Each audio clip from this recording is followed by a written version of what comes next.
In terms of differentiation of advertising and approach towards established brands like your Pumas, your Nikes that we know in the market versus some of the emerging local brands like Loction Culture, like Zola 7 t-shirts, for instance.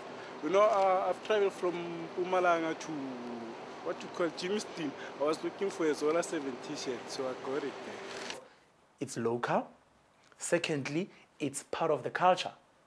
It's part of the trend that is emerging, which is local, which a lot of people can identify with. Culture, which, the culture which is not culture where we all know it in terms of our values and norms, but culture in terms of the way we do things, culture in terms of the language, culture in terms of the greetings and all of that. And I think that the approach to advertising has been so different. If I look at the Loction Culture brand or Zola 7 t-shirts, they make huge music concerts and music shows where they launch these products and where these kids wear these products and all of that. I mean, if you look at, for instance, how old drum magazine covers are being used on t-shirts, something which is real and authentic that people can identify with. The pictures on those t-shirts are amazing. It's impeccable that people just want to be identified, being drawn closer to that. And they're realizing that wearing FUBU versus wearing Zola 7 t-shirt means you keeping it real.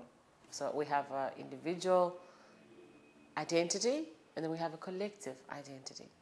I think part of the reason why Stone Cherry and Craig Native and all those guys, Zola 7, coming up and becoming brands is because of that newfound pride in South Africans. They're wanting to sort of say, okay, now this is my personal identity, but also, hey guys, we're part of a group. I actually frankly see it as part of nation building.